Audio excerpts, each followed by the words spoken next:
ndax am na pàcc boo xamante ni yéen a ngi ciy yëngu ngir dimbali wala boog taxawu sénégalais yi fa nekk d'abord ma njëkkee si naka nga gisee bëccëg boobu ak engagement yi nga xamante ni président ànd ceeg son premier ministre am nañ ko. jërëjëf soxna Aïda naa jéem a essayer jongler entre français bi ak wolof bi tuuti parce que ci français bi laa gën a nekk à l'aise mais je sais que téléspectateurs yi wolof la ñu gën a dégg. dañuy commencer gërëm suñu président ak suñu njiit yi actuellement parce que c'est une première ñu consacrer journée dajale ko diaspora bi. Donc, ne serait-ce que l'acte en tout cas, c'est une première, c'est une consécration. Donc, rafet nañ ko bu baax. Bon, après, maintenant, c'est une première, certes, avec ses réussites et ses défauts. Donc, du mën a ñàkk yeneen at yi di ñëw dinañ gën a ko améliorer. Parce que da ngeen gis loo xamante ni mënoon nañ ko ci yokk. Bon, après, xamuñu naka la choix bi niñ ko defaree, c'est-à-dire ñi jógee Canada, États-Unis, France, et cetera ku ci nekk da nga jot sa lettre d'invitation, certes, mais xamuñu en toute transparence mbir mi nu mu demee exactement.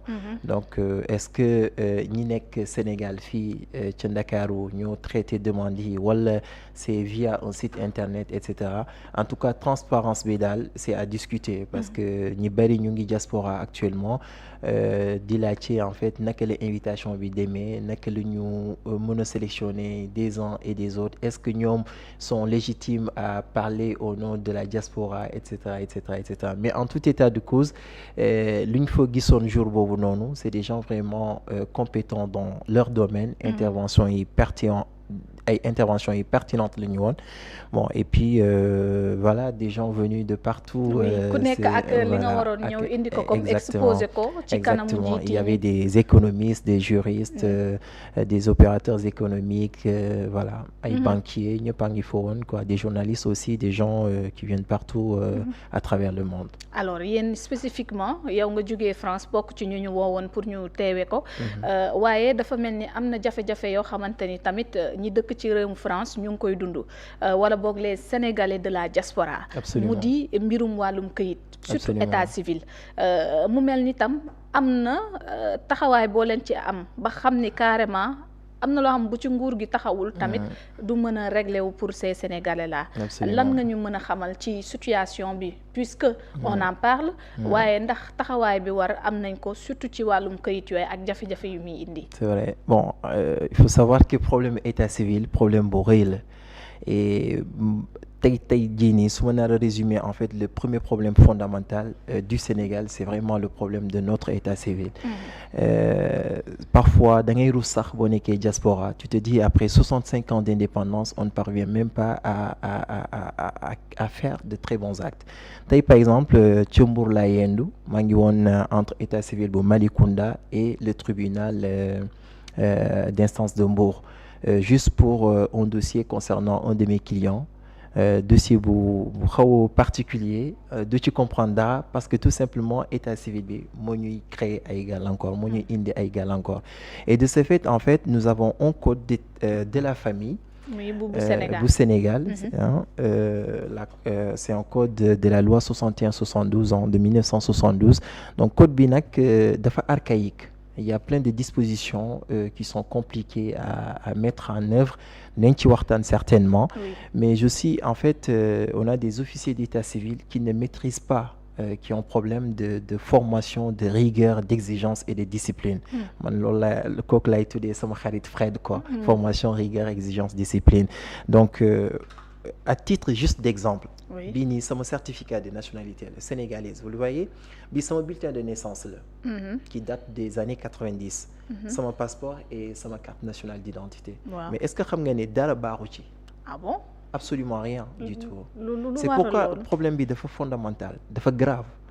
Donc lii nii par exemple aujourd'hui man nii par exemple dama am doom ca Paris am na njaboot foofu noonu mënuñu prétendre à la nationalité française et pourtant j'ai une épouse qui est franco-sénégalaise qui disposent de documents vraiment authentiques français mais samay doom mënuñu am kayit ndax man on a détecté une irrégularité dans mon document te irrégularité yooyu noonu lan la exactement c'est-à-dire avant amuñu woon chat GPT amuñu woon intelligence artificielle amuñu woon ay matukaay yu bari yi nga xamante ne am nañu ko léegi exactement léegi maintenant au niveau de la France ak yeneen réew yi gën a développé dañuy jaarale acte yi ci scanner et la machine te dit l'acte n'est pas régulier parce que ñun suñu code de la famille on l'a copié sur l'Occident parce que c'est l'ancienne loi de 61 loi coloniale qui était là qu'on a réformé adapté ko def ko code suñu code de la famille en mettant beaucoup de conditions yi nga xamante ne officier d'état civil yi duñ ko appliquer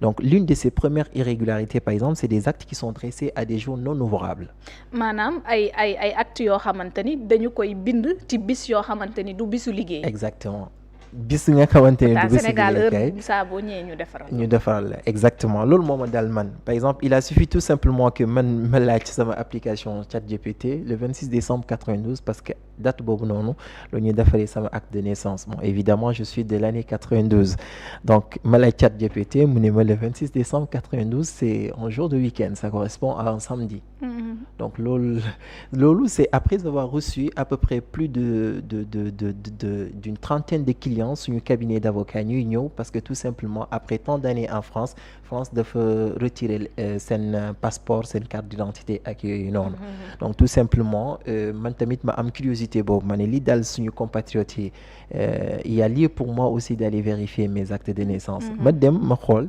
ma gis ne sama acte samedi lañ ko dressé quoi parce que on met pas le jour en fait ci acte yi date yi rek lañ ciy def voilà donc nga laaj ci chat GPT par exemple mu ne la acte bi on l'a dressé un jour de week-end un samedi ou un dimanche tes documents yooyu noonu sont irréguliers à vie donc on remet en question ton existence civile et de toute une génération ou des générations à venir parce que li ma dal nii par exemple ok tant que vous êtes au Sénégal nous sommes au Sénégal on n'a jamais ces problèmes mais confronté à la réalité de l'extérieur on se rend compte que suñu état civil am na jafe-jafe yi graaw te li ma dal nii on a en venant de Paris dama ñëw ak lu mat 276 dossiers que j'ai remis le vendredi à un député à l'Assemblée nationale dont je préfère taire le nom quoi 276 dossiers donc à peu près ay 2 kilos 300 yooyu noonu document la indaale léegi ñëpp même problème bii nii nga junju moom la ñu am wala da ay problème yu wuute la ay problème yi wuute la lii len la ci problème yi beneen problème bu ñu détecté ci actes yi c'est souvent des déclarants hors du territoire da ngay am sa soxna fii mu am doom te nekkoo fii ci Sénégal la loi dit que en fait doom boobu noonu mënul jël sa sant parce que l'article 4 du code de la famille nous dit l'enfant naturel porte le nom de sa mère justement reconnu par son père il prend le nom de celui-ci léegi article yooyu noonu ñoo indi gàllankoor ñoo indi problème au niveau de la législation parce que il y a beaucoup d'articles au niveau du code de la famille tu te poses des questions par exemple article boobu noonu nee na l'enfant naturel porte le nom de sa mère maintenant mën nga ko traduire en wolof waaw dinaa ko léegi demal rek ok voilà article 57 pareil article 52 pardon alinéa in fine nee na sa soxna bu amee doom te amoo leen mariage civil par exemple doom boobu sant ku jigéen ki lay jël maanaam daal mariage civil bu amul doom bi du mën a jël santu baayam santu yaay ji lañ koy mën a jox exactement léegi article boobu noonu mu ngi noonu bokk ñu jël article 8 par exemple qui parle de l'immutabilité du nom de famille maanaam doo mën a changer nom de famille sant bi mënoo ko changer nga ñëw article 9 ok y a pas de problème article boobu noonu dafa ñëw régler le problème du prénom mën nga changer prénom amul benn problème mais pour nga changer nom de famille il faut un décret présidentiel article 10 du code de la famille léegi nga dem ci article 57 mu ne par exemple boo amee acte de naissance ñu bind la par exemple sa doom par exemple Fatou ñu sëy nañu par exemple ñu am doom bi ñu tuddee ko Fatou par exemple automatiquement Fatou Niass lay sant parce que man nekkuma fi bon su ma bëggee def reconnaissance par exemple acte boobu noonu devient nul l'ancien acte bi nga xamante ni bind nañ ci Fatou Niass par exemple exactement nga xam ne yaay ji santu yaay ji la jël exactement léegi damay dem defaat reconnaissance ci état civil pour xale bi sant Marega Fatou Marega léegi acte bu njëkk boobu noonu annulé nañ ko mais sauf que l'annulation n'est pas légale parce que dafa am beneen article ci article 99 dafa ne en fait on ne peut pas changer d'état sans pour autant qu'il n'y ait une intervention d'un jugement. Donc juge moo war a décider pour nga mën a changer acte. te man le simple fait d'aller devant l'officier d'état civil de reconnaître l'enfant fait que l'enfant dafay jël sama changer acte bu njëkk ba pour amaat beneen acte. Voyez, donc c'est des problèmes techniques et j'en ai parlé au ministre Moussa Bala Fofana moom may dégg keroog moom ma doon nekk dina ma boole avec son directeur technique. Je lui avais pourtant dit que je rentre à Paris le 23.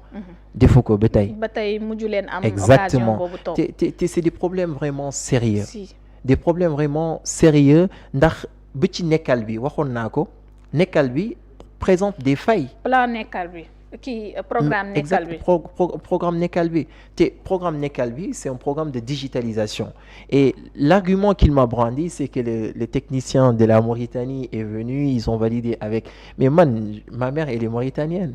Je maîtrise autant la loi mauritanienne que sénégalaise. Les textes mauritaniens ce sont des textes yi nga xamante ne waa Mauritanie ñoo ko jël appliqué ko seen réew sans pour autant ñu copier ko feneen. Alors or ñun suñu textes yi pour l'essentiel c'est des textes copiés sur l'Occident, sur la France particulièrement. Da ngay gis par exemple déclaration de naissance article 40 da ngay bind turu papa ji yaay ji date de naissance lieu de naissance bi ci sax heure de naissance ak heure bu nga dressé at.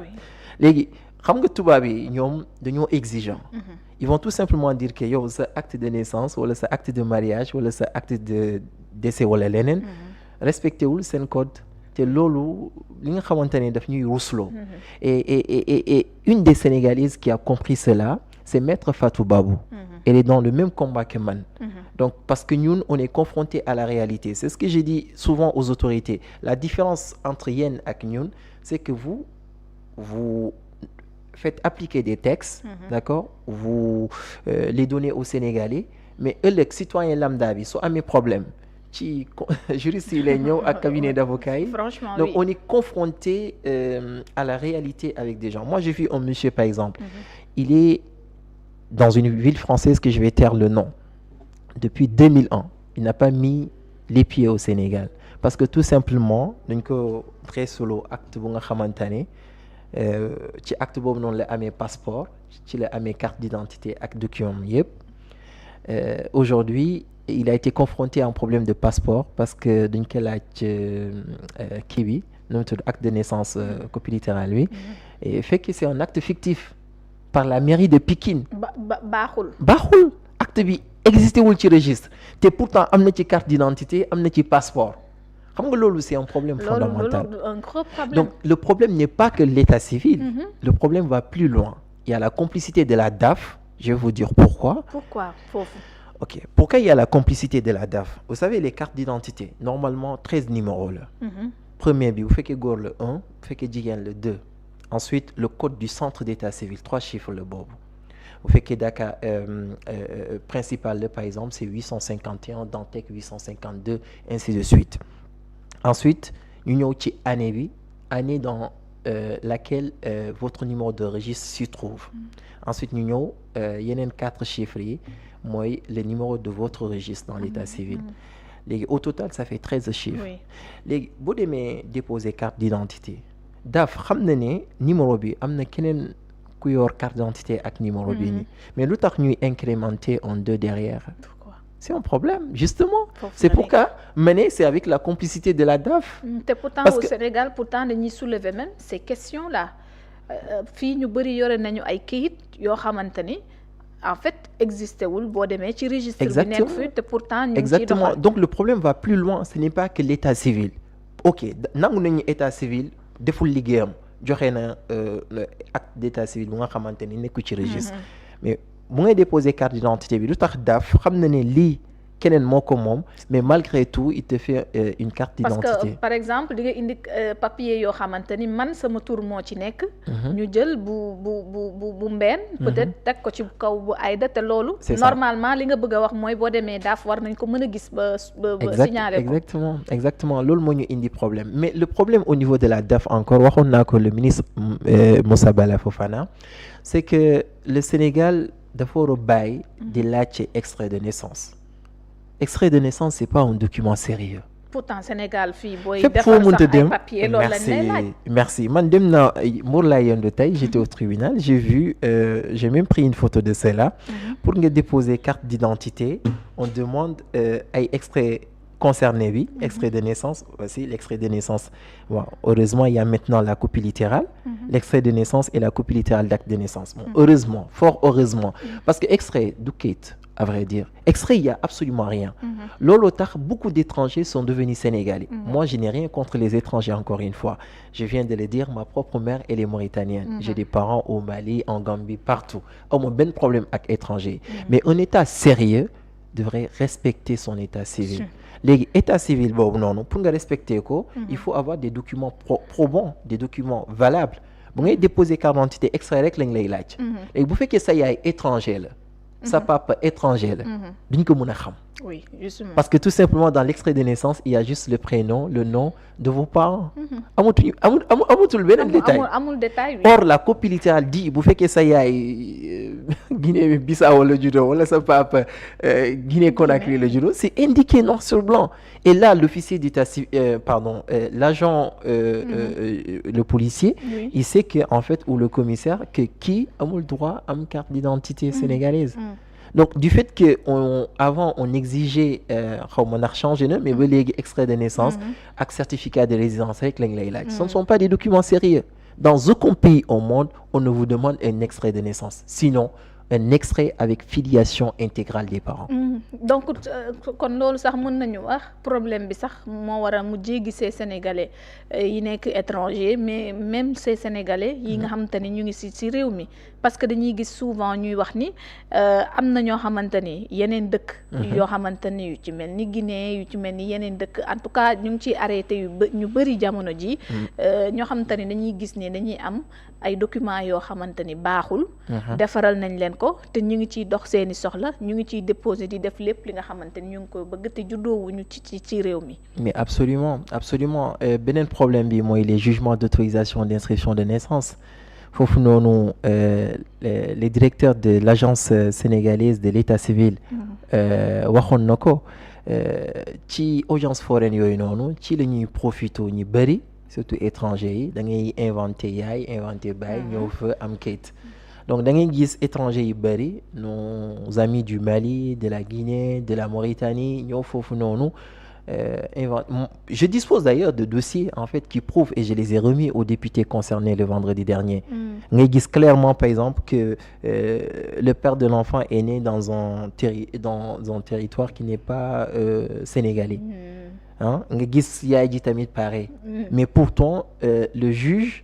lui donne un jugement d'autorisation d'inscription de naissance le juge un juge sénégalais qui donne et d'ailleurs c'est encore pire lorsque vous disposez de jugements de nos juges vraiment qui ne respectent pas notre propre législation naa la woon ay exemples yi bëri parce qu'encore une fois c'est ce code là qui nous fatigue donc code bi yow ci gis-gis en tant que juriste da nga jàpp ni dañu ko war a tëggaat mais c'est un code obsolète d'ailleurs amoon naa sax initiative bind ouvrage tuddee ko le code obsolète du Sénégal à la place du code de la famille bind code obsolète du Sénégal wan naka la texte bi code bi nekk en code obsolète avec beaucoup de détails beaucoup d'éléments par exemple il y a par exemple man damay dem état ci tribunal bi bëgg am l'acte de naissance de mon père xam nga ñu bëri ci suñu waajur yi seen acte ci jugement lañ ko amee jugement supplétif et boo fa demee tribunal nee na on n'a plus ces jugements là nekkatu fa te loolu c'est un problème sérieux loolu tam day rejoindre fekk si nekk ñu woon ci jamonoy digitalisé yenn yi tamit mais le problème sama problème encore une fois avec la digitalisation awma benn problème mais sauf que on est en train de mettre dans le numérique ay dossiers yu bari yi nga xamante ne teguñu ci yoon c'est ce qui arrive actuellement au Sénégal. loolu digitaliser sans autant que ñu xool ñan ñoo respecter les. wala ñu topp yoon ba am seen papier ñu ngi nii di digitaliser rek di digitaliser or on est en train de digitaliser pour l'essentiel des actes d'état civil yi nga xamante ne ils sont pas irréguliers et ils sont pas réguliers pardon autant pour moi ils sont pas réguliers ces actes là te actes yooyu noonu ëllëg bon bu fekkee Sénégal ngay def sa life moom tout au long amul benn problème mais imaginez-vous que Sénégalais bu nekk Canada wala France wala Espagne wala Portugal dafay aspirer am nationalité boobu. parce que boo amee nationalité boobu noonu da lay jox ay facilité ak.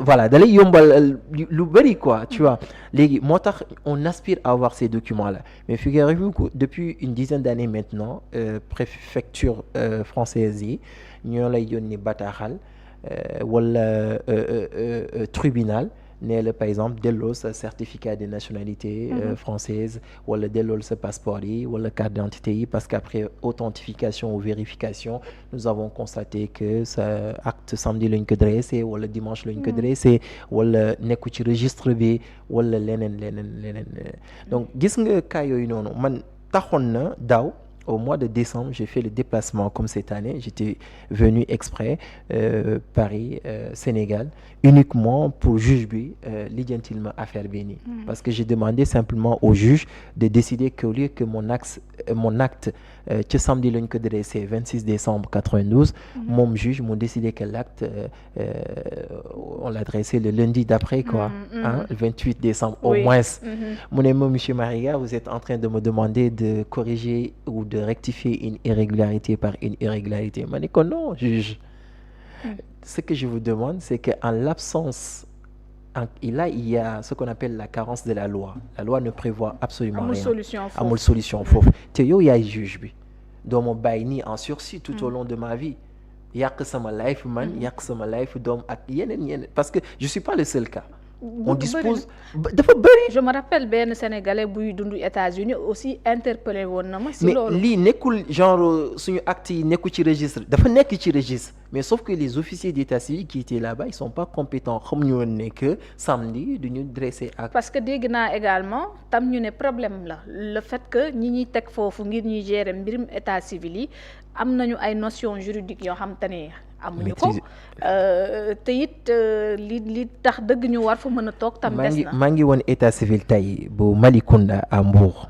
On a passé à peu près 20 minutes voire 30 minutes avec la mairesse Maïmouna Diop di nekk ci benn cas d'accord elle était pas d'accord avec moi te kooku sénégalais la binational la jabaram moo amoon doom foofu noonu mu dem déclarer ji ko déclaration bi baaxul et c'est même honteux à chaque fois c'est la France qui nous dit l'acte ne correspond pas à l'article nangam ou sangam de votre code de la famille ma dem ma instruire dossier boobu noonu au niveau du tribunal de Mbour ñu annulé ko ma ne ko xoolal yow en tant que maire nga dressel ma acte ma ñëw annuler la ko une première fois nga nar ko defaat une deuxième fois ma dem tribunal joxaat ma dégg interrogez-vous posez-vous des questions lu tax est-ce qu'il s'agit de problèmes de compétences ou de niveau ou la loolu moo ñu dal il y a beaucoup de problèmes aujourd'hui relatifs à cette problématique d'état civil ba ci sax des juges qui créent des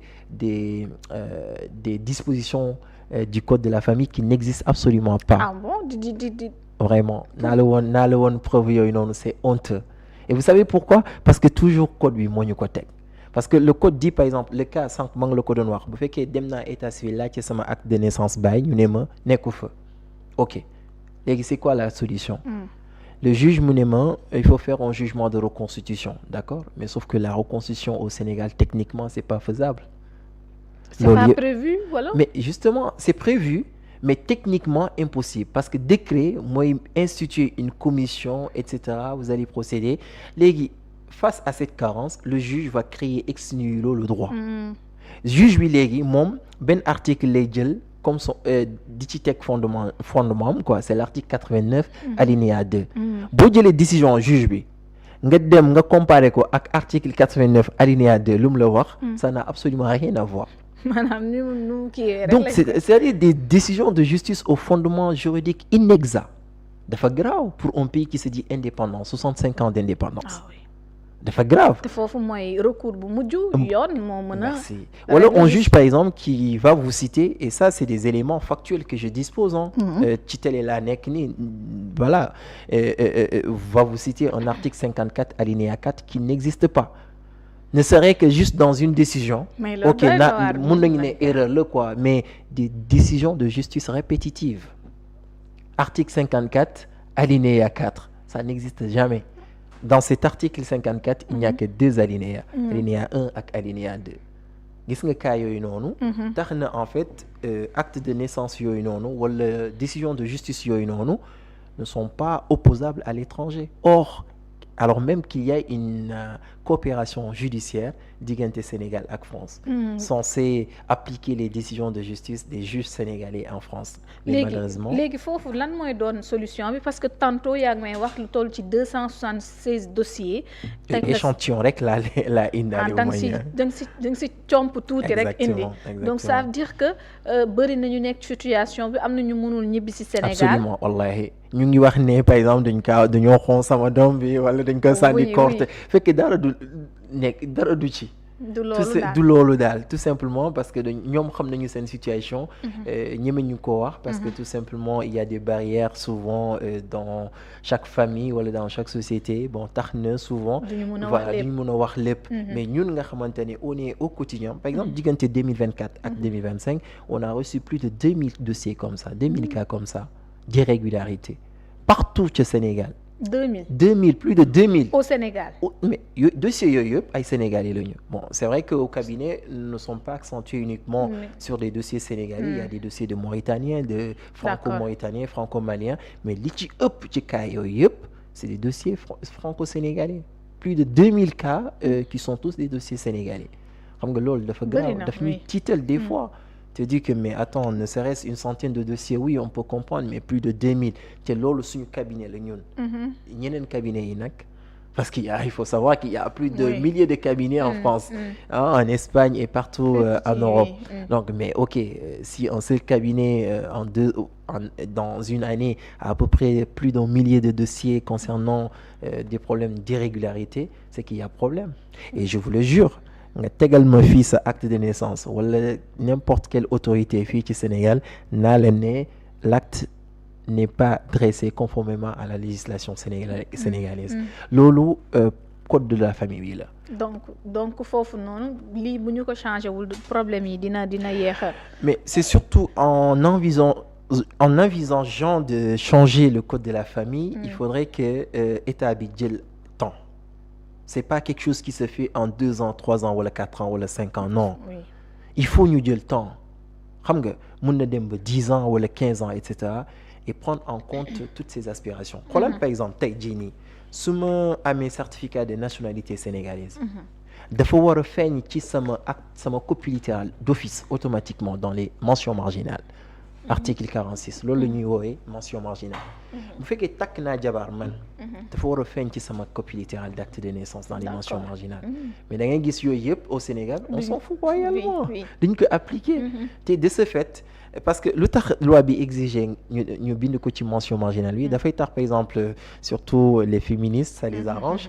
bu fekkee da nga signer régime de monogamie ak sa jëkkër ñu def ko ci mention marginale boobu ku góor kooku noonu du mës a dem fenn ci Sénégal pour takkaat keneen en tout cas civilement ça ne sera plus faisable possible mun nga ko takk nag ci voilà suñu aada wala suñu deene wala leneen mais sur le principe du droit dootoo mun a takkaat keneen or da ngay gis fii ci Sénégal nga takk soxna fii sous le régime de la monogamie nga dem ñu affecté le Ziguinchor wala Fatick wala Saint-Louis dans 2 ans 3 ans 4 ans nga takkaat keneen nga demaat état civil officier d'état civil bi mu dressé la beneen acte de naissance encore sous le régime de la monogamie voyez donc foofu doon na mën a régler lu bari te exactement moo tax suñu autorités yi dañu war a nangu un contact permanent avec les citoyens